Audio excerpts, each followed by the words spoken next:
name of the chapter? Laws of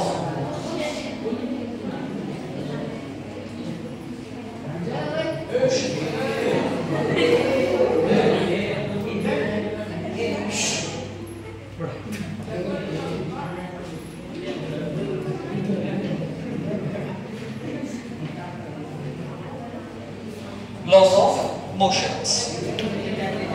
So in a chapter 1, unit side measurements,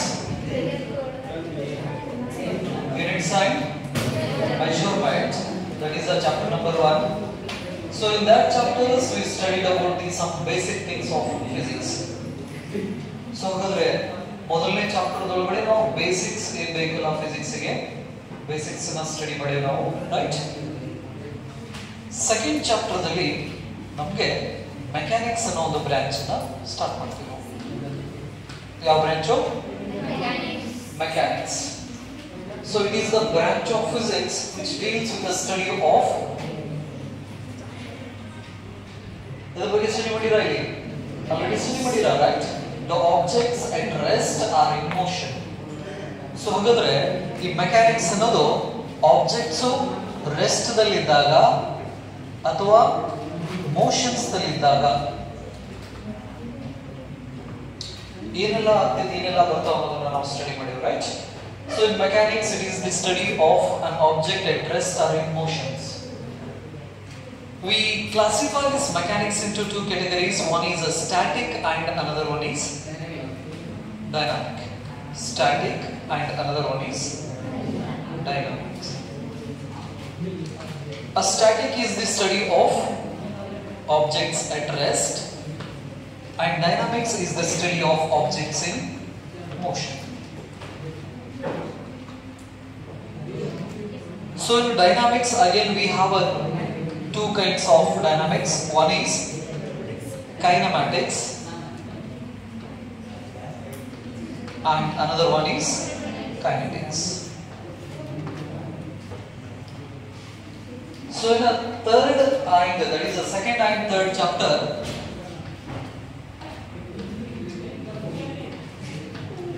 we studied about the kinematics. Studied about what? Kinematics. It means what? Only we study the motion of the object. So ಹಾಗಾದ್ರೆ kinematics ದಲ್ಲಿ ನಾವು ಎದ್ರ ಬಗ್ಗೆ study ಮಾಡಿದ್ವಿ ಅಂದ್ರೆ object the motions ಬಗ್ಗೆ ನಾವು study ಮಾಡಿದ್ವಿ. ಒಂದು ಆಬ್ಜೆಕ್ಟ್ ಇದೆ, ಆಬ್ಜೆಕ್ಟ್ ಏನಾಗ್ತಾ ಇದೆ? ಮೂವ್ ಆಗ್ತಾ ಇದೆ, right? So the object is in motion. So ಹಾಗಾದ್ರೆ in motions we have a different types of motions, uniform motion and non-uniform motion. So uniform motion is nothing but what? Uniform motion. Uniform motion andre if the body covers equal distance in equal interval of time. For example, A ದಿಂದ B C D. A ದಿಂದ B ಬರಬೇಕಂದ್ರೆ distance ಎಷ್ಟು? 1 metre. B ದಿಂದ C ಇರತಕ್ಕಂತ distance 1 metre. C ದಿಂದ D ಇರತಕ್ಕಂತ distance 1 metre.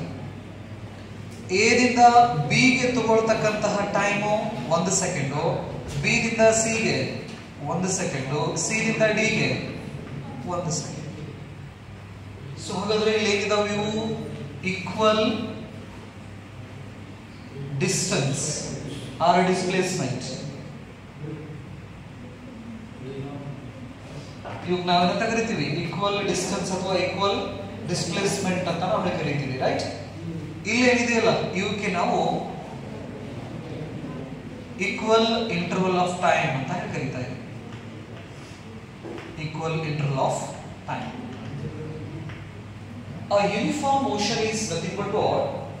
If a body covers equal distance or equal displacement in a equal interval of time, such type of motions are called what? Uniform motions. So in order to describe this uniform motions we require a term velocity.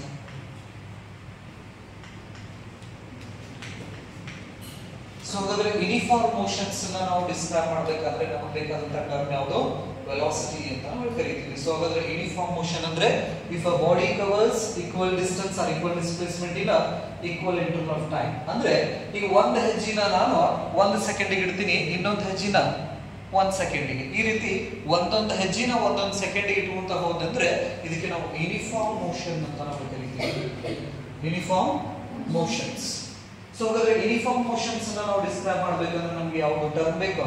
Velocity ಅಂತ ನಾವು ಕರೀತೀವಿ. Velocity is nothing but what? That is the rate of change of displacement. Rate of displacement is called velocity ಅಂತ ನಾವು ಕರೀತೀವಿ. ನೆನಪಿಡಿ.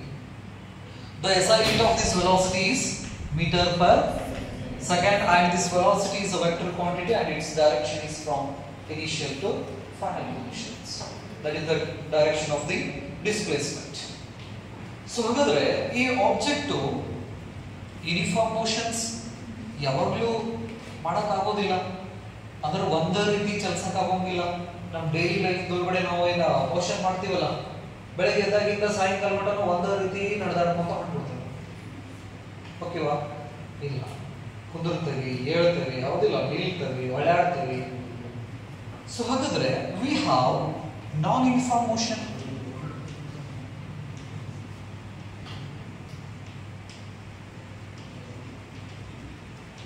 So ಹಾಗಾದ್ರೆ ನಮ್ಮ daily life ಒಳಗಡೆ ನಾವು ಎಂತ ಮೋಷನ್ಸ್ ಅನ್ನ ಮಾಡ್ತೀವಿ? ಯೂನಿಫಾರ್ಮ್ ಮೋಷನ್, ನಾನ್ ಯೂನಿಫಾರ್ಮ್ ಮೋಷನ್. ನಾನ್ ಯೂನಿಫಾರ್ಮ್ ಮೋಷನ್ಸ್ ನೆನಪಲ್ಲಿ ಸ್ವಲ್ಪ ಹೊತ್ತಿಗೆ ಮಾತ್ರ ನಾವು ಯೂನಿಫಾರ್ಮ್ ಮೋಷನ್ಸ್ ಅನ್ನ ಮಾಡ್ತೀವಿ.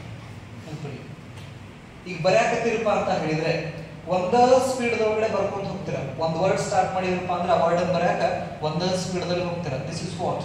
Uniform speed or uniform velocity. Next ಇನ್ನೊಂದು ವರ್ಡಿಗೆ ಹೋಗ್ಬೇಕಂದ್ರೆ ಗ್ಯಾಪ್ ಕೊಡ್ತೀವಿ, ಹೌದಾ? ಮತ್ತೊಂದು ವರ್ಡ್ ಬರೀತೀವಿ, ಅಂದ್ರೆ ಯಾವ್ದಾಯ್ತು? Non uniform motions. ನಮ್ಮ ಡೈಲಿ ಲೈಫ್ ಒಳಗಡೆ ನಾವು ಯೂನಿಫಾರ್ಮ್ ಮೋಷನ್ ಅನ್ನು ಮಾಡ್ತೀವಿ, ನಾನ್ ಯೂನಿಫಾರ್ಮ್ ಮೋಷನ್ ಅನ್ನು ಮಾಡ್ತೀವಿ. ಸೊ ಹಾಗಾದ್ರೆ ಯೂನಿಫಾರ್ಮ್ ಮೋಷನ್ಸ್ ಅನ್ನ ನಾವು ಸಣ್ಣ ಟೈಮ್ ದಲ್ಲಿ ಮಾಡಕ್ ಸಾಧ್ಯ ಆಗ್ತದೆ. ಜಾಸ್ತಿ ಕಂಟಿನ್ಯೂ ಅರ್ಧ ತಾಸು ಯೂನಿಫಾರ್ಮ್ ಮೋಷನ್ ನಾಟ್ ಪಾಸಿಬಲ್, ಹೌದಾ? ಬಟ್ ವೆಹಿಕಲ್ಸ್ ನಾವು ಸ್ಟ್ರೇಟ್ ರೋಡ್ ಇರ್ತೈತಿ, 30 ಸ್ಪೀಡ್ನಾಗ ಕಂಟಿನ್ಯೂ ಅಷ್ಟೇ, ವೇರಿಯೇಷನ್ ಆಗೋಂಗಿಲ್ಲ, ಮಾಡಬಹುದು. ಬಟ್ ಅಪರೂಪ, ಹೌದಾ? ಹಂಗಾಗೋದೇನ ಅಪರೂಪ. ಸೊ ಹಾಗಾಗಿ in a small instant of time you can make a uniform motion. ಸ್ವಲ್ಪ ಹೊತ್ತಿನ ಮಟ್ಟಿಗೆ ನಾವೇನ್ ಮಾಡಬಹುದು? ಯೂನಿಫಾರ್ಮ್ ಮೋಷನ್ಸ್ ಅನ್ನ ಮಾಡಬಹುದು. ಬಟ್ ಉಳಿದಿದ್ದೆಲ್ಲ ನಾವು ಮಾಡೋದು ನಾನ್ uniform motions. It means what? Unequal distance in equal interval of time, or unequal interval of time, equal distance, unequal distance or unequal interval of time. So ಅಂದ್ರೆ ಈ ನಾನ್ ಯೂನಿಫಾರ್ಮ್ ಮೋಷನ್ಸ್ ಬಂತಂದ್ರೆ ನಾವು 3 ರೀತಿ explain ಮಾಡ್ತೀವಿ. ಒಂದು equal time equal distance ಇರಬೇಕಾ, equal distance, unequal time. Equal distance, unequal time ಅಂದ್ರೆ ಈಗ ಒಂದು ಹೆಜ್ಜಿನ 1 ಸೆಕೆಂಡ್ ಇಡ್ತೀನಿ ನಾನು, ಇನ್ನೊಂದು ಹೆಜ್ಜಿನ ಹಗರ್ಕ ಇಡ್ತೀನಿ ನಾನು, ಅಂದ್ರೆ 2 ಸೆಕೆಂಡ್ ತಗೋತೀನಿ, 2 ಸೆಕೆಂಡ್ ತಗೋತೀನಿ. 1 ಮೀಟರ್ನ ಕವರ್ ಮಾಡಕ 1 ಸೆಕೆಂಡ್ ತಗೋತೀನಿ, ಇನ್ನೊಂದು ಮೀಟರ್ ಕವರ್ ಮಾಡಕ 2 ಸೆಕೆಂಡ್ ಅಥವಾ 3 ಸೆಕೆಂಡ್ ತಗೋತೀನಿ. ಅಂದ್ರೆ ಟೈಮ್ ಏನಾಯ್ತು ಇಲ್ಲಿ? ಅನ್ಈಕ್ವಲ್ ಆಯ್ತು. ಒಂದನೇ ಸ್ಟೆಪ್ಪಿಗೆ 1 ಸೆಕೆಂಡ್, ಎರಡನೇ ಸ್ಟೆಪ್ಪಿಗೆ 3 ಸೆಕೆಂಡ್ ತಗೊಂಡೆ, ಅಂದ್ರೆ ಈಕ್ವಲ್ ಬರಲಿಲ್ಲ, ಅನ್ಈಕ್ವಲ್ ಆಯ್ತು. ಇನ್ನ ಅನ್ಈಕ್ವಲ್ ಡಿಸ್ಟೆನ್ಸ್,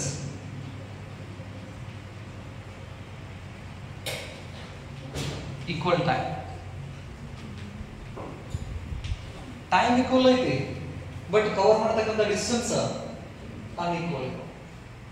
ಸೊ ಈಗ ನಾನು 1 ಮೀಟರ್ನ 1 ಸೆಕೆಂಡಿಗೆ ಟ್ರಾವೆಲ್ ಮಾಡಿದೆ, ಅರ್ಧ ಮೀಟರ್ನ ಮತ್ತೆ 1 ಸೆಕೆಂಡಿಗೆ ಟ್ರಾವೆಲ್ ಮಾಡಿದೆ. ಅಂದ್ರೆ ಡಿಸ್ಟೆನ್ಸ್ ಏನಾಯ್ತು ಇಲ್ಲಿ? ಸ್ಟಾರ್ಟಿಂಗ್ 1 ಮೀಟರ್, ಆ ನಂತರ ಅರ್ಧ ಮೀಟರ್. ಈಕ್ವಲ್ ಆಯ್ತು, ಅನ್ಈಕ್ವಲ್ ಆಯ್ತು? ಅನ್ಈಕ್ವಲ್ ಆಯ್ತು. ಬಟ್ ನಾನು ತಗೊಳ್ಳೋ ಟೈಮ್ ಈಕ್ವಲ್ ಐತಿ, ನೆನಪಲ್ಲಿ. ನೆಕ್ಸ್ಟ್ ಎರಡು unequal, unequal distance, unequal time. ಎರಡು ಅನ್ಈಕ್ವಲ್ ಇದೂಪ ಅಂತ ಹೇಳಿದ್ರೆ ಈ ತರ ನಾವು ಚಲಿಸ್ತೀವಿ. ನೆನಪಲ್ಲಿ ನಮ್ಮ ಡೈಲಿ ಲೈಫ್ ಒಳಗಡೆ ಈ ತರ ಏನ್ ಮಾಡ್ತೀವಿ? ನಾವು ಮೋಷನ್ಸ್ ನ ಮಾಡ್ತೀವಿ. ಅಂದ್ರೆ ಈಕ್ವಲ್ ಟೈಮ್ ನಲ್ಲಿ ಅನ್ಈಕ್ವಲ್ ಡಿಸ್ಟೆನ್ಸ್ ಅನ್ನ ಕವರ್ ಮಾಡ್ತೀವಿ, ಈಕ್ವಲ್ ಡಿಸ್ಟೆನ್ಸ್ ಅಲ್ಲಿ ಅನ್ಈಕ್ವಲ್ ಟೈಮ್ ಯೂಸ್ ಮಾಡ್ಕೋತೀವಿ, ಅಥವಾ ಅನ್ಈಕ್ವಲ್ ಡಿಸ್ಟೆನ್ಸ್ ಅನ್ನ ಅನ್ಈಕ್ವಲ್ ಇಂಟರ್ವಲ್ ಆಫ್ ಟೈಮ್ ಅಲ್ಲಿ ಕವರ್ ಮಾಡ್ತೀವಿ. ನಾರ್ಮಲಿ ನಾವು ಮಾಡೋದು ಅಡ್ಡಾಡ್ತೀವಲ್ಲ, ಇದು unequal distance unequal interval of time. So ಹಾಗಾದ್ರೆ ಈ ಮೂರು ರೀತಿ ಒಳಗಡೆ ಯಾವ್ದನ್ನಾದ್ರೂ ಮಾಡ್ರಿ ಅದಕ್ಕೆ ನಾವೇನಂತ ಕರಿತೀವಿ, ನಾನ್ ಯೂನಿಫಾರ್ಮ್ ಮೋಷನ್ ಅಂತ ಕರಿತೀವಿ. ಅಂದ್ರೆ ನಾವು ಈ ನಾನ್ uniform speed, non uniform velocity, different types of speed velocity ಒಳಗಡೆ ನೀವು ಸ್ಟಡಿ ಮಾಡಿರ್ಬೋದು, ರೈಟ್? ಬಟ್ ಈ ಮೋಷನ್ಸ್ ಬಂದ್ರೆ ಈ ರೀತಿ ಏನಾದ್ರೂ ನಾವು ಚಲನೆ ಮಾಡಿದಪ್ಪ ಅಂತ ಹೇಳಿದ್ರೆ, ಮೂವ್ಮೆಂಟ್ ಮಾಡಿದ್ರೆ ಅದಕ್ಕೆ ನಾವು ನಾನ್ ಯೂನಿಫಾರ್ಮ್ ಮೋಷನ್ ಅಂತ ಕರಿತೀವಿ. So in order to describe this non-uniform motions, we required the term acceleration. Acceleration along with velocity. Because velocity, uniform motion ಇರಲಿ non-uniform motion ಇರಲಿ ನಮಗೆ ಬೇಕು velocity. But non-uniform motions ಅನ್ನು ಹೇಳಬೇಕಂದ್ರೆ velocity ಜೊತೆಗೆ ಇನ್ನೊಬ್ಬರು ಯಾರು ಆಡ್ ಆಕಾರ ಎಕ್ಸಲರೇಷನ್ಸ್ ಅಂದ್ರೆ ವೆಲಾಸಿಟಿ ಮತ್ತು ಎಕ್ಸಲರೇಷನ್ಸ್ ದಿಂದ ನಾವು ನಾನ್ ಯೂನಿಫಾರ್ಮ್ ಮೋಷನ್ಸ್ ನ ಎಕ್ಸ್ಪ್ಲೇನ್ ಮಾಡಬಹುದು. ಯೂನಿಫಾರ್ಮ್ ಮೋಷನ್ಸ್ ಗೆ ವೆಲಾಸಿಟಿ ಸಾಕು, ಅಂದ್ರೆ ವೆಲಾಸಿಟಿ ಇದ್ರೆ ನಾವು ಏನ್ ಮಾಡ್ಕೋಬಹುದು, ಅದನ್ನ ಡಿಸ್ಕ್ರೈಬ್ ಮಾಡ್ಕೋಬಹುದು. ಬಟ್ ನಾನ್ ಯೂನಿಫಾರ್ಮ್ ಬಂತು ಅಂತ ಹೇಳಿದ್ರೆ ನಮಗೆ ವೆಲಾಸಿಟಿ ಜೊತೆಗೆ ಏನ್ ಬೇಕು, ಎಕ್ಸಲರೇಷನ್ ಕೂಡ ಬೇಕು. ಸೊ ಹಾಗಾದ್ರೆ acceleration is nothing but what, that is the rate of change of velocity. Acceleration ಅಂದ್ರೆ ನಾವು ಹೇಳ್ತೀವಿ rate of change of velocity is called what, acceleration. Acceleration ಕೂಡ ವೆಕ್ಟರ್ ಕ್ವಾಂಟಿಟಿ ನೆನಪಲ್ಲಿ. ಸೊ ಹಾಗಾದ್ರೆ ನೀವು ಡಿಸ್ಪ್ಲೇಸ್ಮೆಂಟ್ ಬಗ್ಗೆ ಐಡಿಯಾ ಇದೆ ನಿಮಗೆ. A displacement is nothing but what, that is the shortest length exists between initial and final position. Displacement ಅಂದ್ರೆ initial ಮತ್ತು final positions ಮಧ್ಯೆ ಇರತಕ್ಕಂತಹ ಆ ಲೆಂತ್ ಗೆ ನಾವೇನಂತ ಕರಿತೀವಿ, ಡಿಸ್ಪ್ಲೇಸ್ಮೆಂಟ್ ಅಂತ ಕರೀತೀವಿ, ನೆನಪಿರಲಿ. ಸೊ ಹಾಗಾದ್ರೆ ಆ ಡಿಸ್ಪ್ಲೇಸ್ಮೆಂಟ್ ಅನ್ನೋದು ವೆಕ್ಟರ್ ಕ್ವಾಂಟಿಟಿ. ಇದರಿಂದ ಒಂದು ಆಬ್ಜೆಕ್ಟ್ ಬಿ ಪಾಯಿಂಟ್ ಕಡೆ ಹೋಗ್ತಾ ಇದೆ. ಸೊ ಹಾಗಾದ್ರೆ ಇಲ್ಲಿಂದ ಇದು ಇನಿಷಿಯಲ್, ಇದು final. Initial and this one is final position. ಹಾಗಾದ್ರೆ ಇನಿಷಿಯಲ್ ಇಂದ ಫೈನಲ್ ಪೊಸಿಷನ್ಸ್ ಗೆ ಇರ್ತಕ್ಕಂತಹ ಈ ಲೆಂತ್ ಏನಿದೆಯಲ್ಲ, ಇದನ್ನ ನಾವೇನಂತ ಕರಿತೀವಿ, ಡಿಸ್ಪ್ಲೇಸ್ಮೆಂಟ್ ಅಂತ ಕರಿತೀವಿ. ನೆನಪಲ್ಲಿ ಒಂದ್ ವೇಳೆ ಎ ಪಾಯಿಂಟ್ ಇಲ್ಲೈತಿ, ಇದು ದಾರಿ ಬಿ ಪಾಯಿಂಟ್ ಇಲ್ಲೈತಿ. ಸೊ ಹಾಗಾದ್ರೆ ಈ ಇನಿಷಿಯಲ್ ಇಂದ ಎ ದಿಂದ ಈ ಬಿ ಇರ್ತಕ್ಕಂತಹ ಈ ಶಾರ್ಟೆಸ್ಟ್ ಲೆಂತ್ ಇದೆಲ್ಲ, this is called what, displacement. ಹಾಗಾದ್ರೆ ನಾವು ಎ ಪಾಯಿಂಟ್ ಮೇಲ್ಗಡೆ ನಿಂತ್ಕೊಂಡ ಬಿ ಪಾಯಿಂಟ್ ಎಲ್ಲೈತೆ ಅಂದ್ರೆ ಯಾವ ಕಡೆ ಕೈ ಮಾಡಿ ತೋರಿಸ್ತೀವಿ, ನಾವು ಈ ಕಡೆ ಕೈ ಮಾಡಿ ತೋರಿಸ್ತೀವಿ, ಹೌದಾ? ಸೊ ಕೈ ಮಾಡಿ ತೋರಿಸ್ತೀವಲ್ಲ, ಅದೇ ಏನಾಗಿರ್ತೈತಿ, ಡೈರೆಕ್ಷನ್ ಆಗಿರ್ತೈತಿ. ನೆನಪಲ್ಲಿ that is the direction of the displacement from initial to final. Therefore the displacement is a vector quantity. And velocity we defined with the displacement and time. Velocity is equal to what, the rate of displacement, displacement divided by time anta ಬರೀತೀರಾ velocity ನ. Time is a scalar quantity, displacement is which quantity, vector quantity. Therefore velocity is also vector quantity and its direction is same as the direction of the displacement, initial to final. Next we define this acceleration with the help of this velocity. The rate of change in velocity is called what, acceleration. So the acceleration kuda yav quantity, vector quantity.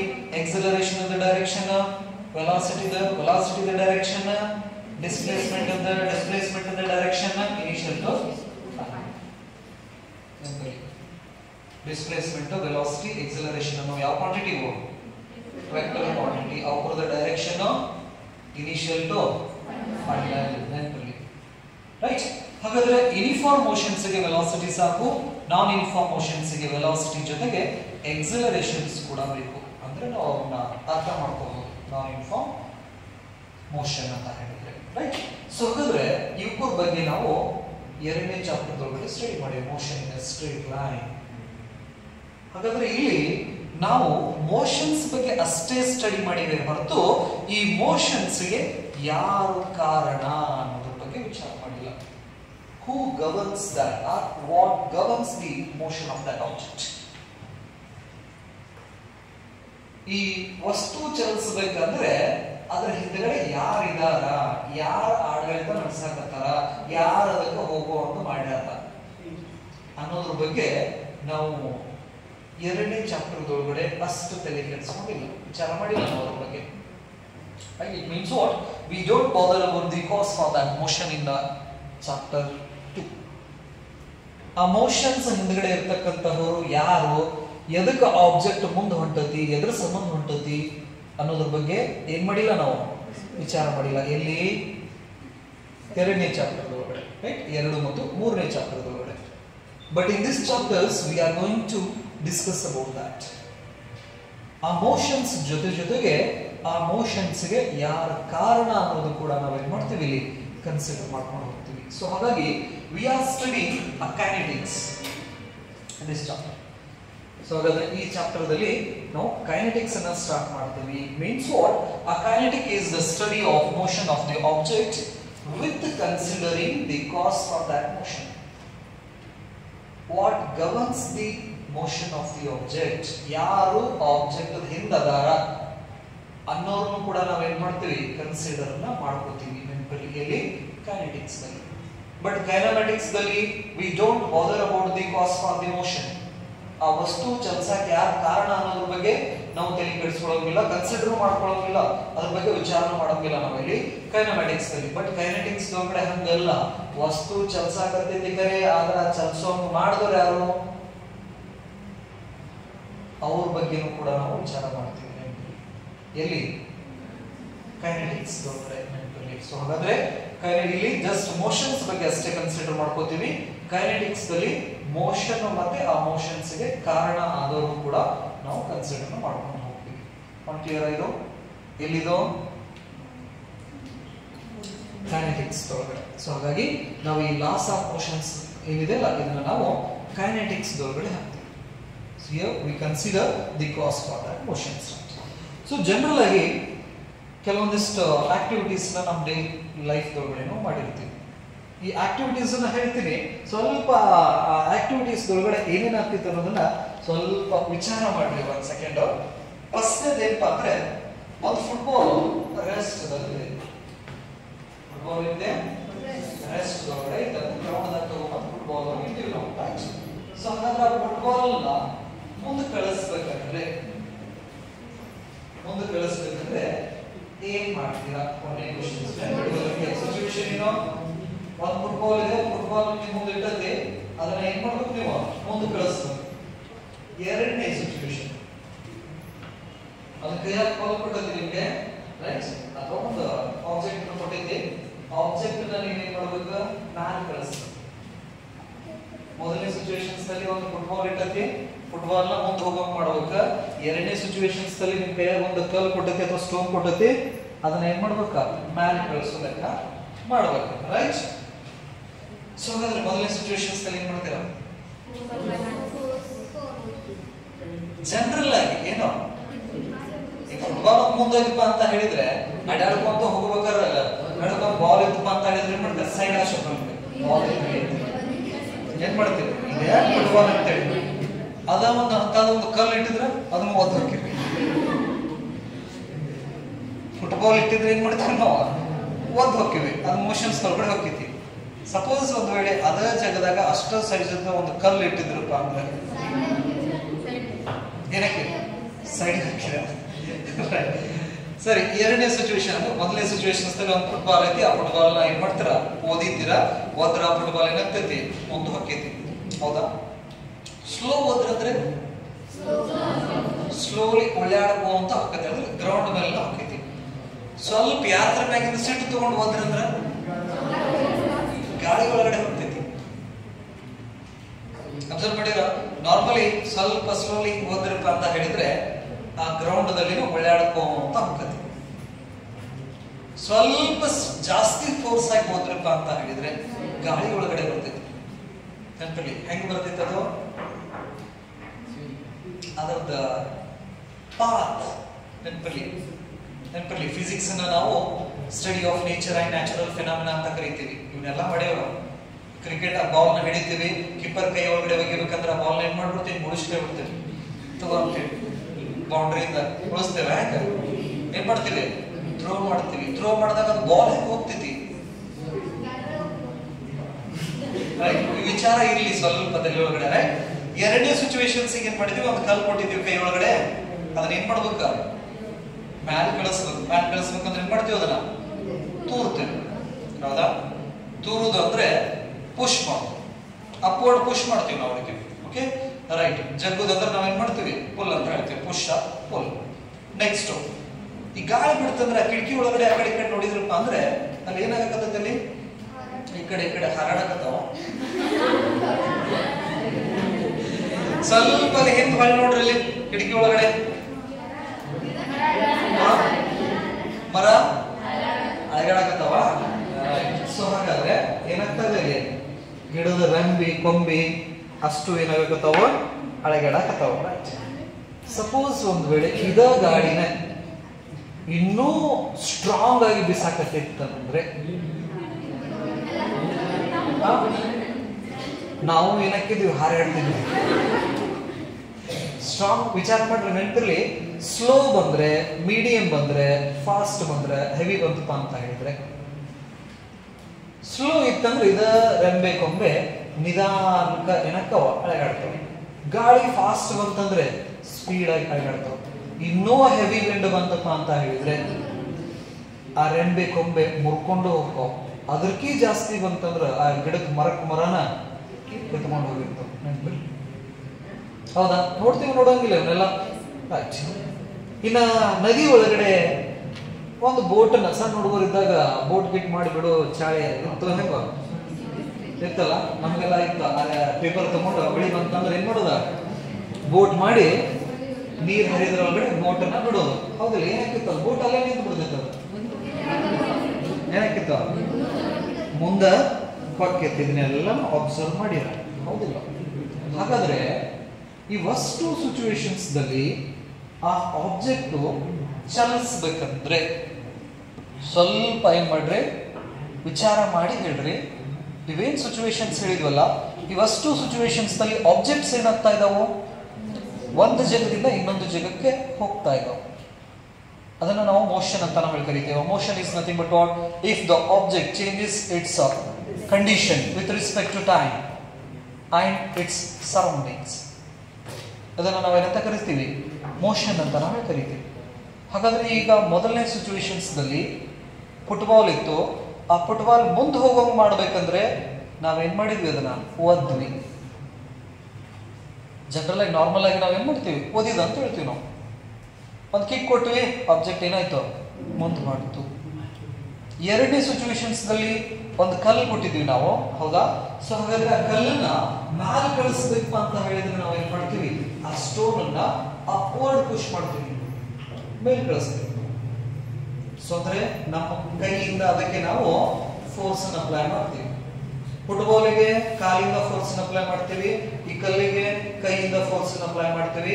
So ಹಾಗಾದ್ರೆ ಗಿಡದ ರೆಂಬಿ ಕೊಂಬೆ ಅಳಗಾಡಬೇಕಪ್ಪ ಅಂತ ಹೇಳಿದ್ರೆ ಯಾರು force apply ಮಾಡಕತ್ತಾರ, ಗಾಳಿ. Right. ಈಗ ಮಳೆಗಾಲ ಐತೆ, ಹಾಗಾಗಿ ಸ್ವಲ್ಪ ನಾವೇನಂತ ಹೇಳ್ತೇವೆ, ತಂಗಾಳಿ ಅಂತ ಹೇಳ್ತೀವಿ. ರೈಟ್, ತಂಪನ್ ಗಾಳಿ, ತಂಗಾಳಿ ಅಂತ ಹೇಳಿ ಕರಿತೀವಿ. ರೈಟ್. ನೆಕ್ಸ್ಟ್, ಈ ಬೋಟ್ ಮಾಡಿಬಿಟ್ಟಿದ್ರಲ್ಲ, ಆ ಬೋಟ್ ಮುಂದೆ ಹೋಗ್ಬೇಕಂದ್ರೆ ಅದ್ರ ಮೇಲ್ಗಡೆ ಫೋರ್ಸ್ ಹಾಕಕತ್ತವ್ರು ಯಾರು, ಜಸ್ಟ್ ನೀವು ಇಟ್ಟು ಕೈ ಬಿಟ್ಟಿರೋ ಯಾರು, ಆ ಹರಿಯೋ ನೀರು. ನೆನಪಲ್ಲಿ. ಸೊ ಹಾಗಾದ್ರೆ ನಾರ್ಮಲ್ ಆಗಿ ನಾವು ಇವನ್ನೆಲ್ಲಾನು ಅಬ್ಸರ್ವ್ ಮಾಡಿದ್ರೆ ನಮ್ಗೆ ಒಂದು ಪಾಯಿಂಟ್ ಏನಪ್ಪಾ ಅಂತ ಹೇಳಿದ್ರೆ ಗೊತ್ತಾಗೋದು, ವಸ್ತು ಚಲಿಸ್ಬೇಕಂದ್ರೆ ಅದರ ಮೇಲ್ಗಡೆ ಒಂದು ಎಕ್ಸ್ಟರ್ನಲ್ ಫೋರ್ಸ್ ಬೇಕು. ಈಗೇನ್ ಹೇಳಿದ್ರಲ್ಲ, ಇವನಷ್ಟು ಸಿಚುವೇಶನ್ಸ್ ನೀವು ಅಬ್ಸರ್ವ್ ಮಾಡಿದ್ರೆ, ಅಬ್ಸರ್ವ್ ಮಾಡಿದ್ಮೇಲೆ ನಮಗ ಗೊತ್ತಾಗೋದು ಏನಪ್ಪಾ ಅಂದ್ರೆ, ವಸ್ತು ಒಂದು ಜಾಗದಾಗಿಂದ ಇನ್ನೊಂದು ಜಾಗಕ್ಕೆ ಹೋಗ್ಬೇಕಂದ್ರೆ ಅದರ ಮೇಲ್ಗಡೆ ಏನ್ ಬೇಕಾ, ಫೋರ್ಸ್ ಬೇಕು. Force is nothing but what generally push ಅಥವಾ ಪುಲ್. ನಾವು ಇಷ್ಟು ಆಕ್ಟಿವಿಟೀಸ್ ಒಳಗಡೆ ಏನ್ ಮಾಡಿದ್ವಿ, ಪುಷರ ಮಾಡಿದ್ವಿ, ಪುಲ್ಲರ ಮಾಡಿದ್ವಿ, ಹೌದಾ. ಸೊ ಹಾಗಾದ್ರೆ force is generally push or pull ಅಂತ ನಾವು ಕರಿತೀವಿ. ನೆನಪಿಲ್ಲ, ಆಮೇಲೆ ಅದರ ಡೀಟೇಲ್ಸ್ ಬರ್ತೀವಿ ನಾವು. ಇಷ್ಟೆಲ್ಲ ನಾವು ಮಾಡಬೇಕಾದ್ರೆ we need an external force to change the position of the object. External force ಬೇಕು ಏನೋ ಮೋಷನ್ಸ್ ಒಳಗಡೆ ಬರಬೇಕಂದ್ರೆ. ಹಾಗಾದ್ರೆ ಈ ಗ್ರಹಗಳು ಚಲಿಸ್ತಾ ಇದ್ದವು,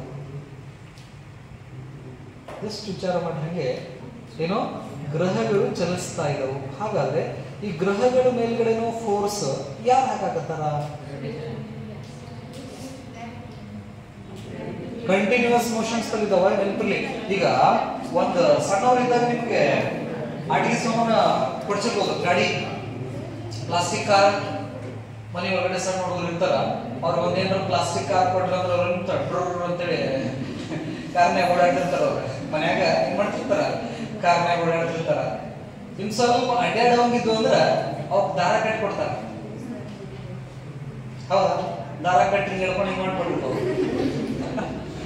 ಸೊ ಅಂದ್ರೆ ಜಗ್ಗದಾಗ ಕಾರ್ ಮುಂದೆ ಬರ್ತೈತಿ, ಜಗ್ಗದ್ ಬಿಟ್ರಂದ್ರ ನಿಂತು ಬಿಡ್ತೈತಿ. ಮತ್ತೆ ಜಗ್ಗಿದ್ರ ನೆನಪಿರ್ಲಿ, ಇವು ನಮಗೆ ಸಿಂಪಲ್ ಅನಿಸ್ಬೋದು. ಇವೆಲ್ಲ ಸಿಚುವೇಶನ್ಸ್ ಏನೋ ಸಿಂಪಲ್ ಅನಿಸ್ಬೋದು, ಬಟ್ ಇದ್ರ ಹಿಂದ್ಗಡೆ ಏನಾಗ್ತಾ ಇದೆ ಅನ್ನೋದನ್ನ ತಿಳ್ಕೊಳಕ್ಕೆ ಎಷ್ಟೋ ವರ್ಷಗಳು ಹೋಗ್ಯಾವ, ಎಷ್ಟೋ ತಲೆಮಾರುಗಳು ಹೋಗ್ಯಾವ. ನೆನಪಿರ್ಲಿ, ಗೆಲಿಲಿಯೋ ಅನ್ನೋರು 17ನೇ ಶತಮಾನ, 17th ಸೆಂಚುರಿ, ಹೌದಾ? ಅವ್ರ ಹಿಂದ್ಗಡೆ ಅರಿಸ್ಟಾಟಲ್ ಅನ್ನೋರು, ನೆನಪಿರ್ಲಿ, ಅವರು ಬಿಫೋರ್ ಕ್ರಿಸ್ಟ್, ಆಫ್ಟರ್ ಕ್ರಿಸ್ಟ್ ಎಲ್ಲ ಇವ್ರು ಬರೋರು. ಹೌದಾ? ಯಾರು? ಗೆಲಿಲಿಯೋ ಅವರೆಲ್ಲ ಬಿಫೋರ್ ಕ್ರಿಸ್ಟ್. ಅರಿಸ್ಟಾಟಲ್ ಅಂದ್ರೆ ಎಷ್ಟು 100 ವರ್ಷಗಳ ಕಾಲ ತಗೊಂಡಾರ ಇವೇನ್ ಹೇಳಿದಿಲ್ಲ ಇವಾಗ ಆನ್ಸರ್ ಮಾಡಕ್ಕೆ, ಈ ಸಿಚುವೇಶನ್ಸ್ ಅಲ್ಲಿ ಏನಾಗ್ತಾ ಇದೆ ಅಂತ ಹೇಳಿ. ನೆನಪಿರ್ಲಿ, ನಮಗೀಗ ಸಿಂಪಲ್ ಅನಿಸ್ತೈತಿ, ಹೌದಾ? ಬಟ್ ಅದ್ರ ಹಿಂದ್ಗಡೆ ಏನೇನೈತಿ ಅದನ್ನೆಲ್ಲ ತಿಳ್ಕೊಬೇಕಂದ್ರೆ ಎಷ್ಟೋ ತಲೆ ಹೋಗ್ಬಿಟ್ಟಾವ.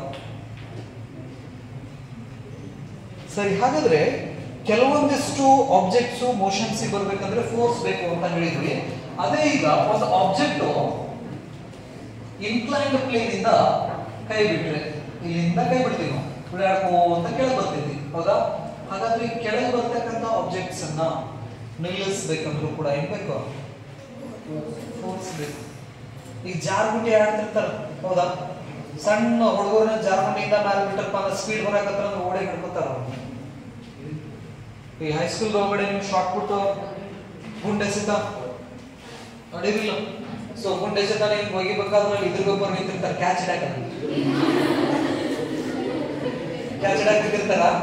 ಇಲ್ಲ, ಅದು ತಂದು ಕೊಡ್ಬೇಕಲ್ಲ, ಮತ್ತೆ ನೆಕ್ಸ್ಟ್ ಇದ್ದವ್ರಿಗೆ ತಂದು ಕೊಡ್ಬೇಕಂದ್ರೆ ಅಲ್ಲಿ ಇದ್ರಿಗೆ ಅವ್ರವ್ರು ನಿಲ್ಸಿರ್ತಾರ, ಒಗಿತಾರ, ಒಳ್ಳಾಡ್ಕೊಂತ ಹೋಗಿರ್ತೈತಿ. ಅವ್ರು ಏನ್ ಮಾಡ್ತಾರಲ್ಲ, ಗಬಕ್ ನಡ್ಕೊಂಡ್ ಬಂದ್ ಕೊಡ್ತಾರ.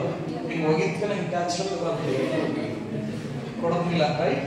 ಸೊ ಒಳ್ಳಾಡ್ಕೊಂತ ಹೋಗ್ಬೇಕಾದ್ರೆ ಕಾಲ್ ಕೊಡ್ತಾರ, ಅದಕ್ಕೆ ಹಿಂಗೆ ಅಬ್ಸರ್ವ್ ಮಾಡಿರ್ತಾರ, ಹೌದಾ? ಆಬ್ಜೆಕ್ಟ್ ಹಿಂಗ್ ಬರ್ತಿರ್ತೈತಿ. ಮೋಷನ್ ದಲ್ಲಿರ್ತಕ್ಕಂಥ ಆಬ್ಜೆಕ್ಟ್ ಅನ್ನ ಸ್ಟಾಪ್ ಮಾಡಕ ಅಥವಾ ಅದರ ವೆಲಾಸಿಟಿನ ಡಿಕ್ರೀಸ್ ಮಾಡಕ್ಕೆ ಅದಕ್ಕೆ ಅಪೋಸಿಟ್ ಆಗಿ ಏನ್ ಮಾಡ್ತೀವಿ ನಾವು? ಫೋರ್ಸ್ ಅನ್ನ ಅಪ್ಲೈ ಮಾಡ್ತೀವಿ. ಅಂದ್ರೆ ಈ ಜನರಲ್ ಆಗಿ ನಾವೇನ್ ಹೇಳ್ಬೋದು ಅಂದ್ರೆ, ಒಂದು ಆಬ್ಜೆಕ್ಟ್ ನ ಒಂದು ಜಾಗದಿಂದ ಇನ್ನೊಂದು ಜಾಗಕ್ಕೆ ಕಳಿಸಬೇಕಂದ್ರೂ ಫೋರ್ಸ್ ಬೇಕು, ಆ ಹೋಗ್ತಕ್ಕಂಥ ಆಬ್ಜೆಕ್ಟ್ ನ ನಿಲ್ಲಿಸಬೇಕಂದ್ರೂ ಕೂಡ ಏನ್ ಬೇಕು? ಫೋರ್ಸ್ ಬೇಕು. ಆಬ್ಜೆಕ್ಟ್ ಹೋಗ್ಬೇಕಂದ್ರೂ ಫೋರ್ಸ್ ಬೇಕಾ, ಹೋಗುವಂತ ಆಬ್ಜೆಕ್ಟ್ಸ್ ನ ನಿಲ್ಲಿಸಬೇಕಂದ್ರೂ ಏನ್ ಬೇಕಾ? ಫೋರ್ಸ್ ಬೇಕಾ ಅಂತ ಹೇಳ್ತೀವಿ. ಹಾಗಾದ್ರೆ ವಸ್ತು ಸಿಚುವೇಶನ್ಸ್ ದಲ್ಲಿ ನಾವು ಆಬ್ಜೆಕ್ಟ್ ಗೆ ಟಚ್ ಮಾಡಿ, ಕಾಂಟ್ಯಾಕ್ಟ್ ಮಾಡಿ ಫೋರ್ಸ್ ಅನ್ನು ಅಪ್ಲೈ ಮಾಡಿ. ಆ ಬಾಲ್ ಇದ್ದಿದ್ದ ಬಾಲ್ ಅನ್ನ ದೂಡ್ಬೇಕಂದ್ರೆ ಕಾಲಿಗೆ ಹಿಂಗ್ ಓದಿತೀವಿ, ಕಾಲು ಮತ್ತು ಬಾಲ್ ಕಾಂಟ್ಯಾಕ್ಟ್ ಆಗ್ತಾವ. ಮುಂದೆ ಹೋಗ್ಬೇಕಂದ್ರೆ ಕಾಂಟ್ಯಾಕ್ಟ್ ಆದ್ಮೇಲೆ ಮುಂದೆ ಹೋಗ್ತಿತ್ತು ಅದು. ಈ ಕ್ರಿಕೆಟ್ ಒಳಗಡೆ ಬಾಲ್ ನ ಹೊಡಿತಾವ, ನಾವು ಏನ್ ಮಾಡ್ತೇವೆ? ಆ ಬಾಲ್ ಹಿಂಗ್ ಬಂದ ತಕ್ಷಣ ಇಲ್ಲಿ ಬ್ಯಾಟ್ ಹಾಕ್ತಡಿ ಅಂತ ಹೇಳಿ ಮುಟ್ಲಾರ್ದಂಗ ಹೋಗ್ಬಿಡ್ತದ, ಆ ಕಡೆ ಹೋಗುತ್ತಡಿ ಅಂತ ಹೇಳಿ. ಮಿಸ್ ಆದಾಗ ಹೋಗ್ತತಿ, ಬಟ್ ಟಚ್ ಆದಾಗ ಫೋರ್ ಹೋಗ್ಬೋದು, ರೈಟ್? ಈಗ ಅಲ್ಲಿ ಮಾಡಾಕತ್ತಾನಲ್ಲ ಕಾಂಟ್ಯಾಕ್ಟ್ ಅದ, ಹೌದಾ? ಏನ್ ಮಾಡ್ತಾ ಇದ್ದಾನ? ಅದನ್ನ ಹಿಡಿದ ಜಗಕತ್ತ ನಾವು. ಈ ಬುಕ್ ನೀವು ಮ್ಯಾಥ್ ತಂದು ಇಡ್ಬೇಕಂದ್ರೂ ಕೂಡ ಏನ್ ಮಾಡ್ತೀರಾ? ಫೋರ್ಸ್ ಹಾಕ್ತೀರಾ, ಜಗ್ತೀರಾ, ಫುಲ್ ಮಾಡ್ತೀರಾ, ಆಮೇಲೆ ಟೇಬಲ್ ಮೇಲೆ ಪುಷ್ ಮಾಡ್ತೀರಾ. ಬರಿಬೇಕಂದ್ರೂ ಕೂಡ ಪೆನ್ ಅನ್ನ ನಾವೇನ್ ಮಾಡ್ತೀವಿ? ಪುಷ್ ಮಾಡ್ತೀವಿ. ನೆನಪಿರ್ಲಿ, ಎರಡು ಕಡೆ ಹಿಂಗ್ ಬಳ್ಳಿ ಹಚ್ತೀವಿಲ್ಲ, ಪೆನ್ ಹಿಂಗಿತ್ತಪ್ಪ ಅಂದ್ರೆ ಈ ರೀತಿ ಹಿಂಗ್ ಹಚ್ಚಿ ಮುಂದೂಡಾಕ್ ಚಾಲು ಮಾಡ್ತೀವಿ. ನೆನಪಿರ್ಲಿ, ಇವಾಗ ನಾವು ಜನರಲ್ ಏನಂತೀವಿ? ಫೋರ್ಸ್ ಅಂತ ನಾವು ಕರಿತೀವಿ. ನೆನಪಿರ್ಲಿ. ಹಾಗಾದ್ರೆ ಫೋರ್ಸ್ ಅನ್ನ ಈ ವಸ್ತು ಸಿಚುವೇಶನ್ಸ್ ನಲ್ಲಿ ಕಾಂಟ್ಯಾಕ್ಟ್ ಮಾಡಿ ನಾವೇನ್ ಮಾಡಿದ್ವಿ? ಫೋರ್ಸ್ ಅಪ್ಲೈ ಮಾಡಿ, ಹೌದಾ? ಈಗ ನಾನು ಈ ಆಬ್ಜೆಕ್ಟ್ ನ ಇಲ್ಲಿಂದ ಕೈ ಬಿಟ್ರೆ ಏನಾಗ್ತಿದೆ? ಕೆಳಗೆ ಬೀಳ್ತೈತಿ. ಇಲ್ಲಿ ಡಸ್ಟ್ ಇದೆ, ಹೌದಾ? ಸೊ ಹಾಗಾದ್ರೆ ಡಸ್ಟರ್ನ ನಾನು ಇಲ್ಲಿಂದ ನಾನು ಕೈ ಬಿಟ್ಟಿಪ್ಪ ಅಂತ ಹೇಳಿದ್ರೆ ಕೆಳಗೆ ಹೋಗ್ತೈತಿ, ಹೌದಾ? ಹಾಗಾದ್ರೆ ಕೆಳಗೆ ಹೋಗ್ಬೇಕಂದ್ರೆ ಇವಾಗ ಹೇಳಿದ್ರಿ ನೀವು ಆಬ್ಜೆಕ್ಟ್ ಮೂವ್ ಆಗ್ಬೇಕಂದ್ರೆ ಫೋರ್ಸ್ ಬೇಕು, ಆ ಫೋರ್ಸ್ ಆ ಆಬ್ಜೆಕ್ಟ್ ಗೆ ಟಚ್ ಇರಬೇಕು, ಅಂದಾಗ ಆಬ್ಜೆಕ್ಟ್ ಏನಾಗ್ತೈತಿ ಮುಂದೆ ಹೋಗ್ತೈತಿ. ಹಾಗಾದ್ರೆ ಇಲ್ಲಿ ನಾನು ಅದಕ್ಕೆ ಫೋರ್ಸ್ ಅಪ್ಲೈ ಮಾಡಿ ಜಸ್ಟ್ ಡ್ರಾಪ್ ಮಾಡಿದೆ, ಆಬ್ಜೆಕ್ಟ್ ಕೆಳಗೆ ಹೋಯ್ತು. ಇಲ್ಲಿ ಯಾರು ಫೋರ್ಸ್ ಹಾಕಕತ್ತಾರ? ಯಾರು? ಒಂದು ಮ್ಯಾಗ್ನೆಟ್ ಅನ್ನ ತಗೋತೀವಿ, ಮ್ಯಾಗ್ನೆಟ್ ಅನ್ನ ತಗೊಂಡು ಅದರ ಬಾಜು ಒಂದು ಐರನ್ ನೇಲನ್ನ ತಗೊಂಡ್ ಬಂದು ಇಡ್ತೀನಿ. ನಾವು ಟಚ್ ಮಾಡೋಂಗಿಲ್ಲ, ನೆನ್ಕಲ್ಲಿ ಒಂದು ಮ್ಯಾಗ್ನೆಟ್ ಐತಿ, ಮ್ಯಾಗ್ನೆಟ್ ಬಾಜು ಏನ್ ಮಾಡಿ ನಾನು ಒಂದು ಜಸ್ಟ್ ಐರನ್ ನೇಲನ್ನ ತಗೊಂಡ್ ಬಂದು ಇಟ್ಟೀನಿ. ಏನಾಗ್ಬೋದು? ಡಿಸ್ಟೆನ್ಸ್ ಜಾಸ್ತಿ ದೂರ ಇತ್ತಪ್ಪ ಅಂದ್ರೆ ಎಫೆಕ್ಟ್ ಕಡಿಮೆ, ಏನಾಗೋಂಗಿಲ್ಲ. ಸ್ವಲ್ಪ ಸಮೀಪ ತಗೊಂಡ್ಬಂದ್ರೆ ಅಂದ್ರೆ ಏನ್ ಮಾಡ್ತೈತಿ? ಅಟ್ರಾಕ್ಟ್. ಬಟ್ ಅವ್ರ ಮಧ್ಯೆ ಕಾಂಟ್ಯಾಕ್ಟ್ ಇಲ್ಲ, ನೆನ್ಕಲ್ಲಿ.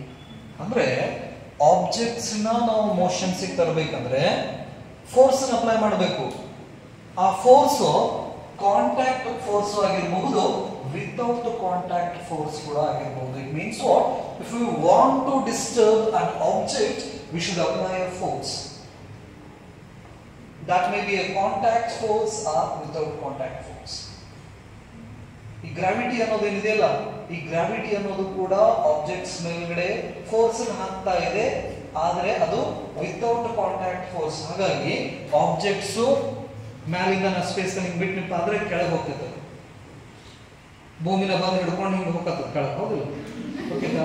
ಹೋಗಂಗಿಲ್ಲ, ನೆನಪಿರ್ಲಿ. ಅಂದ್ರೆ ಆಬ್ಜೆಕ್ಟ್ ಮೋಷನ್ಸ್ ನೇಚರ್ ಒಳಗಡೆ ಆಬ್ಜೆಕ್ಟ್ ಮೋಷನ್ಸ್ ಒಳಗಡೆ ಇದಾವ ಅಂದ್ರೆ ಅದ್ರ ಮೇಲ್ಗಡೆ ಫೋರ್ಸ್ ಯಾರೋ ಹಾಕಾಕತ್ತಾರ ಅಂತ ಅರ್ಥ, ನೆನಪಿರ್ಲಿ. ಹಾಗಾದ್ರೆ ಆ ಫೋರ್ಸ್ ಕಾಂಟ್ಯಾಕ್ಟ್ ಫೋರ್ಸ್ ಆಗಿರ್ಬೋದು, ವಿತೌಟ್ ಕಾಂಟ್ಯಾಕ್ಟ್ ಫೋರ್ಸ್ ಕೂಡ ಆಗಿರ್ಬೋದು. Without contact force, contact force ಮತ್ತೆ ವಿತೌಟ್ ಕಾಂಟ್ಯಾಕ್ಟ್ ಫೋರ್ಸ್, ಇದರಿಂದ ಆಬ್ಜೆಕ್ಟ್ ಮೂವ್ ಆಗ್ತೈತಿ ಅನ್ನೋದು ಗೊತ್ತು ನಮಗೆ, ಹೌದಾ? ಜಸ್ಟ್ ಅಬ್ಸರ್ವೇಷನ್ಸ್ ಇಂದ ನಾವು ಹೇಳ್ಬೋದು. ಹಾಗಾದ್ರೆ ಈಗ ಈ ಐಸ್ ಗಡ್ಡಿ ಮೇಲ್ಗಡೆ, ಫ್ಲಾಟ್ ಐಸ್ ಸರ್ಫೇಸ್ ಮೇಲ್ಗಡೆ ಸ್ಕೇಟರ್ಸ್ ನೋಡಿರ ನೀವು, ಐಸ್ ಸ್ಕೇಟಿಂಗ್. ಸೊ ಹಾಗಾದ್ರೆ ಐಸ್ ಸ್ಕೇಟಿಂಗ್ ಫ್ಲಾಟ್ ಸರ್ಫೇಸ್ ಮೇಲ್ಗಡೆ ಅವನೇನಾದ್ರೂ ಹೊಂಟಿದ್ದಪ್ಪ ಅಂತ ಹೇಳಿದ್ರೆ ಕಂಟಿನ್ಯೂಸ್ ಆಗಿ ಹಂಗ ಹೋಗ್ತಾನೆ ಇರ್ತಾನೆ. ಈಗ ಆಬ್ಜೆಕ್ಟ್ ಮೂವ್ ಆಗ್ಬೇಕಂದ್ರೆ ಫೋರ್ಸ್ ಬೇಕಂತ ಹೇಳ್ತೀವಿ ನಾವು. ಹಾಗಾದ್ರೆ ಈ ತರ ಸಿಚುವೇಶನ್ಸ್ ದಲ್ಲಿ ಒಂದು ಐಸ್ ಗಡ್ಡಿ ಮೇಲ್ಗಡೆ ಒಂದು ಆಬ್ಜೆಕ್ಟ್ ಮೋಷನ್ಸ್ ಒಳಗಡೆ ಇತ್ತಂದ್ರೆ ಅಥವಾ ಸ್ಕೇಟರ್ಸ್ ಸ್ಕೇಟಿಂಗ್ ಮಾಡ್ಕೊಂತ ಹೊಂಟಿನಪ್ಪ ಅಂತ ಹೇಳಿದ್ರೆ ಅವ ಅದೇ ಡೈರೆಕ್ಷನ್ಸ್ಗೆ ಒಂದೇ ರೀತಿ ಮಾಡಕ್ ಚಲ್ ಮಾಡ್ತಾನ. ಸ್ಕೇಟರ್ಸ್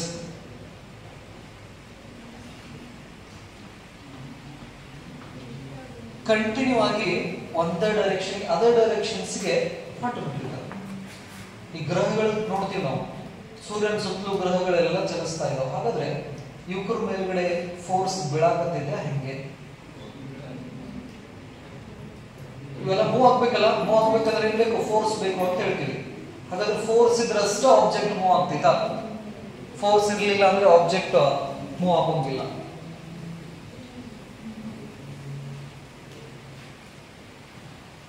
ಇವೆಲ್ಲ ನೋಡ್ತೀವಿ ನಾವು ಡೈಲಿ ಲೈಫ್ ಒಳಗಡೆ, ನಾವು ಎಕ್ಸ್ಪೀರಿಯನ್ಸ್ ಅನ್ನ ಮಾಡ್ತೀವಿ. ಫೋರ್ಸ್ ಅನ್ನೋದೇನಿದೆಯಲ್ಲ, ಇದಿದ್ರನ್ನ ಆಬ್ಜೆಕ್ಟ್ಸ್ ಮೂವ್ ಆಗ್ತಾವ, ಅಥವಾ ಅದು ಫೋರ್ಸ್ ಜೀರೋ ಆದ್ರೂ ಕೂಡ ಆಬ್ಜೆಕ್ಟ್ಸ್ ಮೂವ್ ಆಗ್ತಾವ. ಸ್ಕೇಟರ್ಸ್ ನೋಡಿದ್ವಿ ಅಂದ್ರೆ ಯೂನಿಫಾರ್ಮ್ ಮೋಷನ್. ಯೂನಿಫಾರ್ಮ್ ಮೋಷನ್ಸ್ ಮಾಡಕ್ಕೆ ಫೋರ್ಸ್ ಬೇಕಾ? ಫೋರ್ಸ್ ಜೀರೋ ಆದ್ರೆ ನಡೆಯಂಗಿಲ್ಲ ಯೂನಿಫಾರ್ಮ್ ಮೋಷನ್ಸ್.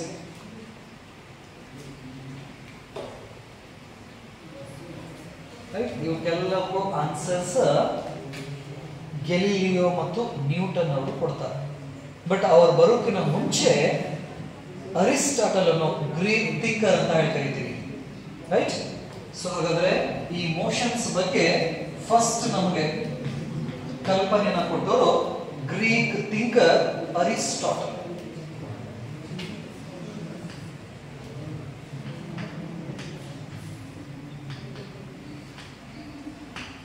ಗ್ರೀಕ್ ಥಿಂಕರ್ ಯಾರು? ಅರಿಸ್ಟಾಟಲ್ ಅಂತ ಕರೀತೀವಿ.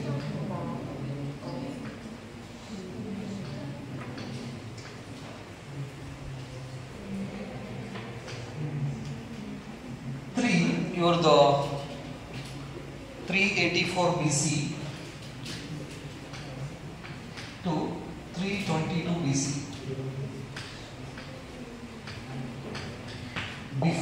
ತಿಳಿಸ್ತಾ ಅವಾಗ ಐಡಿಯಾ ಕೊಟ್ಟಿದ್ದೀವಿ ಯಾರು Aristotle.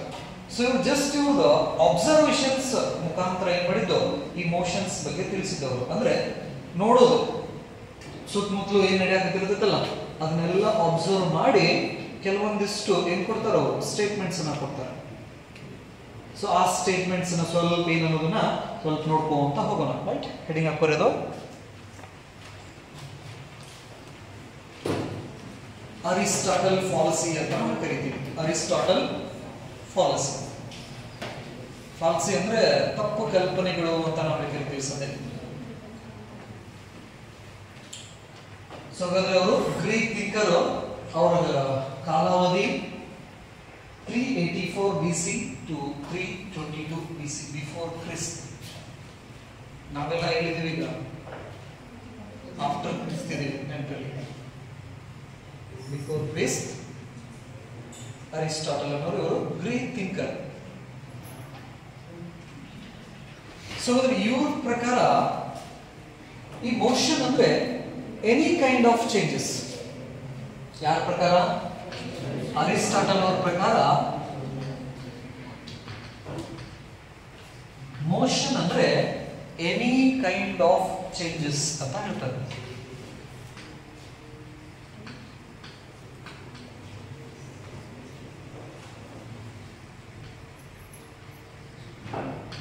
Any kind of changes. ಏನ್ changes? Place, quality,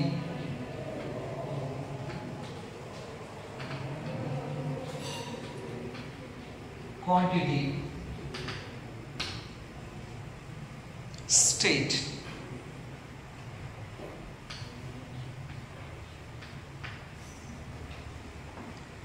change in place, change in quality, change in quantity, change in state.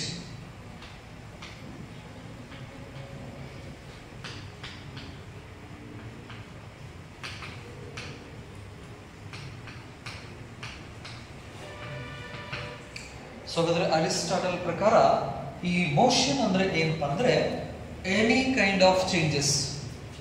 Any kind of changes is called what?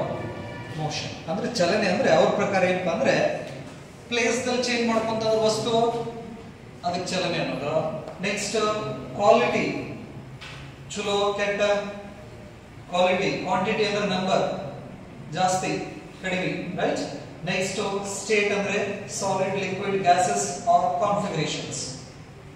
ಇವುಗಳಲ್ಲಿ ಏನಾದ್ರೂ ಚೇಂಜ್ ಆಯ್ತಪ್ಪ ಅಂತ ಹೇಳಿದ್ರೆ ಅದನ್ನ ಏನನ್ನಕತ್ರ ಅವರು ಮೋಷನ್ ಅಂತ ಹೇಳ್ತಾರೆ. So according to him Aristotle, so he given a 4 types of motions. Change in place ಅಂದ್ರು ಮೋಷನ್ ಅಂತ ಹೇಳ್ತಾರೆ ಅವರು. Change in quality, change in quantity and change in state. So ಇವನ್ನೆಲ್ಲವನ್ನು ಸೇರಿಸಿ ಮೇನ್ ಆಗಿ 2 ಮೋಷನ್ಸ್ ಅವರು ತಿಳಿಸ್ತಾರೆ. ಸೊ ಅಂದ್ರೆ ಅವ್ರ ಪ್ರಕಾರ ವಸ್ತು ಇವುಗಳಲ್ಲಿ ಏನೋ ಒಂದು ಚೇಂಜ್ ಮಾಡ್ಕೊಂಡಲ್ಲೂ ಕೂಡ ಅದು ಮೋಷನ್ ಒಳಗಡೆ ಐತಿ ಅಂತ ಹೇಳ್ತಾರೆ ಅವ್ರ ಪ್ರಕಾರ, ಅಬ್ಸರ್ವೇಷನ್ ಪ್ರಕಾರ. ರೈಟ್. ಹಾಗಾದ್ರೆ ಮೇನ್ ಆಗಿ ಮೋಷನ್ಸ್ ನಾವು 2 ರೀತಿ ಮೋಷನ್ಸ್ ನಮ್ಗೆ ಹೇಳ್ತಾರೆ. According to Aristotle, in natures we have 2 types of motion. One is natural motion,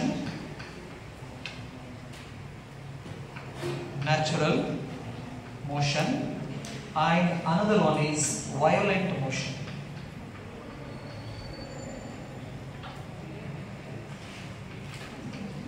Violent andre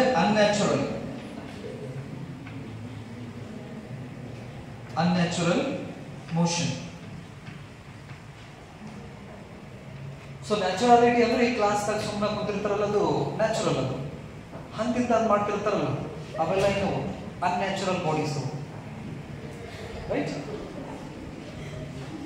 so ಹಾಗಾಗಿ ಕ್ಲಾಸ್ ಒಳಗಡೆ ನ್ಯಾಚುರಲ್ ಬಾಡೀಸ್ ಇದಾವ, ಅನ್ಯಾಚುರಲ್ ಬಾಡೀಸ್ ಇದಾವ.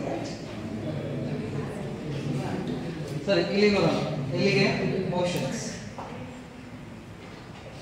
ಸೊ ಹಾಗಾಗಿ ಏನ್ ಕರಿಬೇಕು ಅವರಿಗೆ? Unnatural bodies. ಸೊ ಹಾಗಾದ್ರೆ ನ್ಯಾಚುರಲ್ ಮೋಷನ್ಸ್. ನ್ಯಾಚುರಲ್ ಮೋಷನ್ ಅಂದ್ರೆ without any external force they are moving in nature. ಏನೋ ಯಾವುದು ಎಕ್ಸ್ಟರ್ನಲ್ ಫೋರ್ಸ್ ಇಲ್ದನ ನಮ್ಮ ಪಾಡಿಗೆ ಏನೋ ಪ್ರಾಕೃತಿಕವಾಗಿ ಚಲಿಸ್ತಾ ಇರ್ತಾವು ಅಂತ ಹೇಳ್ತೀವಿ. ಫಾರ್ ಎಕ್ಸಾಂಪಲ್ ಹರಿಯೋ ನೀರು, ಬೆಂಕಿ ಹಾಕಿದ್ರೆ ಬೆಂಕಿ, ಹೌದಾ? ಸೊ ಹಾಗಾದ್ರೆ ಅರಿಸ್ಟಾಟಲ್ ಪ್ರಕಾರ ಈ ನ್ಯಾಚುರಲ್ ಮೋಷನ್ಸ್ ಗೋಲ ಕೇಂದ್ರೀಕೃತವಾಗಿದಾವೆ ಅಂತ ಹೇಳ್ತಾರೆ. ಅಂದ್ರೆ ಅದರದಾದಂತ ಒಂದು ಗೋಲ್ ಇರ್ತೈತಿ. ಫಾರ್ ಎಕ್ಸಾಂಪಲ್ ಈಗ ಹರಿತಕ್ಕಂತ ನೀರು ಅದ್ರ ಗೋಲ್ ಏನಂತ ಹೇಳ್ತಾರ ಅವರು, ಅರ್ಥದ ಸೆಂಟರ್ಗೆ ಹೋಗೋದು. ನೀರೇನು ಹರಿದಿರ್ತೈತಲ್ಲ ನ್ಯಾಚುರಲ್ ಆಗಿ, ಹೌದಾ? ಆ ನೀರು ಯಾಕಡೆ ಹೋಗತ್ತೆ ಅಂತ ಹೇಳ್ತಾರ ಅವರು, ಅರ್ಥದ ಸೆಂಟರ್ಗೆ ಹೋಗೋದು. ಅಂದ್ರೆ ಆ ನೀರಿಂದ ಒರಿಜಿನಲ್ ನ್ಯಾಚುರಲ್ ಪ್ಲೇಸ್ ಯಾವುದು, ಸೆಂಟರ್ ಆಫ್ ದಿ ಅರ್ತ್. ಹಾಗಾಗಿ ನೀರೆಲ್ಲನೂ ಅರ್ಥದ ಸೆಂಟರ್ ಕಡೆನೇ ಹೋಗತ್ತೆ ಅಂತ ಅವ್ರ ವಿಚಾರ. ಇನ್ನ ಫೈರ್, ಬೆಂಕಿ, ಹೌದಿಲ್ಲ? ಸೊ ಆ ಬೆಂಕಿ ಯಾಕೆ ಮೇಲೆ ಹೋಗ್ತಿತ್ತಂದ್ರ ಸ್ವರ್ಗ ಅದರದ ಪ್ಲೇಸ್, ಹೆವನ್ ಅಂತೇಳಿ. ಹಾಗಾಗಿ ಆ ಬೆಂಕಿ ಸ್ವರ್ಗದ ಕಡೆ ಹೋಗತಿ ಅಂತ ಅವ್ರ ವಿಚಾರ. ಅಂದ್ರೆ ಜಸ್ಟ್ ಅಬ್ಸರ್ವೇಷನ್ಸ್ ಪ್ರಕಾರ ವಿತೌಟ್ ಎನಿ ಎಕ್ಸ್ಪೆರಿಮೆಂಟ್. ನೆನಪಿರಲಿ, ಅರಿಸ್ಟಾಟಲ್ ಅವ್ರದ್ದು ಏನಿದಾವಲ್ಲ ವ್ಯೂಸ್ ಇವೆಲ್ಲ ಜಸ್ಟ್ ಅವ್ರದ್ದು ಅಬ್ಸರ್ವೇಷನ್ಸ್ ದಿಂದ ಕೊಟ್ಟಂತಹ ವ್ಯೂಸ್ ಇವು. ನೆನಪಿರಲಿ, ಈ ವ್ಯೂಸೇ ಮುಂದ ಈ ಮೆಕ್ಯಾನಿಕ್ಸ್ ಅನ್ನೋ ಒಂದು ಬ್ರಾಂಚಿಗೆ ನಾಂದಿ ಆಗ್ತಾವ. ಅವ್ರೇನೋ ಹೇಳಿ, ತಪ್ಪ ಹೇಳಿ ಸರಿನ ಹೇಳಿ, ಅದರಿಂದ ನಮಗ ವಿಚಾರಗಳು ತಿಳಿತಾವಲ್ಲ ಇದೈತಿ ಅಂತ ಹೇಳಿ. ಸೊ ಹಾಗಾದ್ರೆ ಇವ್ರ ಪ್ರಕಾರ ನ್ಯಾಚುರಲ್ ಮೋಷನ್ಸ್ ಅಂದ್ರೆ ಯಾವುದೇ ರೀತಿ ಎಕ್ಸ್ಟರ್ನಲ್ ಫೋರ್ಸ್ ಇಲ್ಲದೆ ಚಲಿಸ್ತಾವಲ್ಲ ನೇಚರ್ದೊಳಗಡೆ, ಅವನ್ನೆಲ್ಲವೂ ನಾವು ನ್ಯಾಚುರಲ್ ಮೋಷನ್ ಅಂತ ನಾವು ಕರಿತೀವಿ. ನೆನಪಿರಲಿ, ಹಾಗಾದ್ರೆ ಈ ನ್ಯಾಚುರಲ್ ಮೋಷನ್ಸ್ ಎಕ್ಸಾಂಪಲ್ಸ್ ಹರಿತಕ್ಕಂಥ ನೀರು ಇರ್ಬೋದು, ಫೈರ್ ಇರ್ಬೋದು, ನೆಕ್ಸ್ಟ್ ಈ ಆಬ್ಜೆಕ್ಟ್ ಹಿಂಗ್ ಬಿಟ್ಟಿವಪ್ಪ ಅಂದ್ರೆ ಕೆಳಗೆ ಹೋಗೋದು ಇರ್ಬೋದು. ಇದು ಆಬ್ಜೆಕ್ಟ್ ಹಿಂಗ್ ಬಿಟ್ರೆ ಕೆಳಗೆ ಯಾಕೆ ಹೋಗತ್ತಂದ್ರೆ ಇದು ಸೆಂಟರ್ ಕಡೆ ಹೋಗತ್ತೆ. ಇದ್ರದ್ದು ನ್ಯಾಚುರಲ್ ಪ್ಲೇಸ್ ಅಲ್ಲಿ ಸೆಂಟರ್ ಆಫ್ ದಿ ಅರ್ತ್. ಹಾಗಾಗಿ ಇದು ಬಿಟ್ಟು ಬಿಟ್ಲೆ ಅದರದ್ದು ನ್ಯಾಚುರಲ್ ಪ್ಲೇಸಿಗೆ ಹೋಗತಿ ಅನ್ನೋದು ಅರಿಸ್ಟಾಟಲ್ ಒಂದು ವಿಚಾರ. ಎಲ್ಲಿದು ನ್ಯಾಚುರಲ್ ಮೋಷನ್ಸ್ ಬಗ್ಗೆ.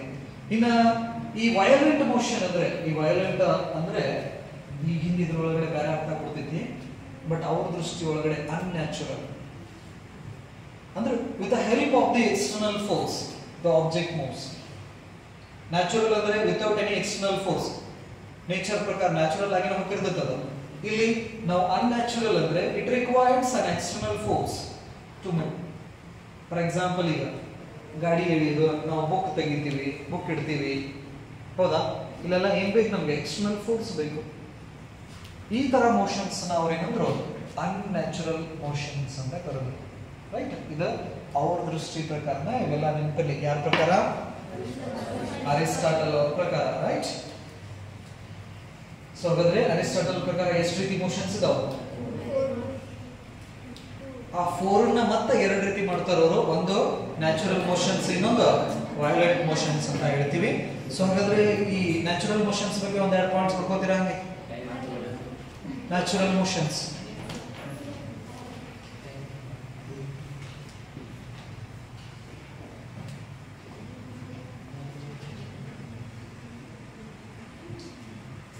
natural motion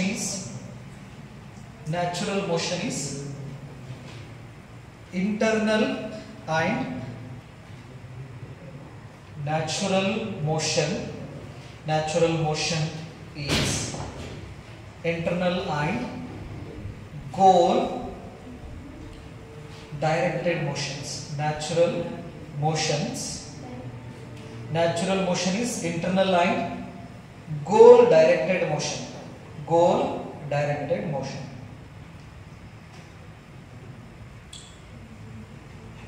Next point, happens by nature without external force. Happens by nature without external force. Happens by nature without external force. Next point, each element moves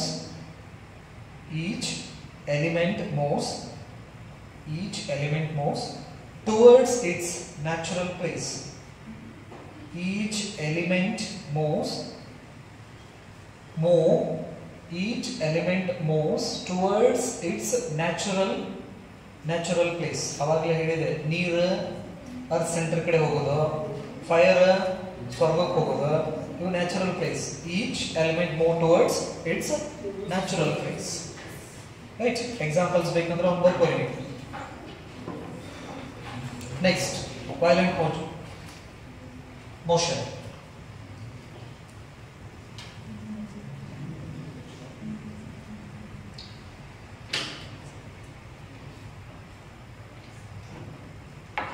It requires an external force. It requires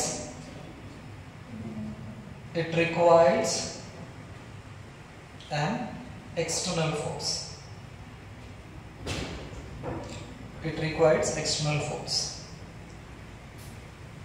It goes against nature. It goes against nature. Next, motion continues. Motion continues only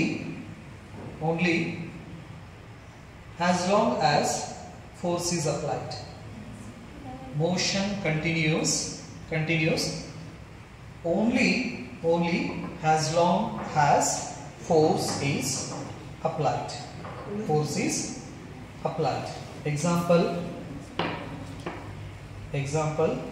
non-electrical toy car. Non-electrical toy car. Right? So idistu ee natural ಮತ್ತೆ violent motions ಬಗ್ಗೆ ಗೊತ್ತಿರಲಿ. In next class we will discuss about the Aristotle fallacies. ಅಂದ್ರೆ ಅವರ motions ಬಗ್ಗೆ ಮತ್ತೆ ಏನೇನು ಹೇಳಿದ್ರು ಅನ್ನೋದನ್ನ ನೆಕ್ಸ್ಟ್ ಕ್ಲಾಸ್ ಅಲ್ಲಿ ನಾನು ಡಿಸ್ಕಷನ್ ಮಾಡ್ತೀನಿ. Okay, thank you.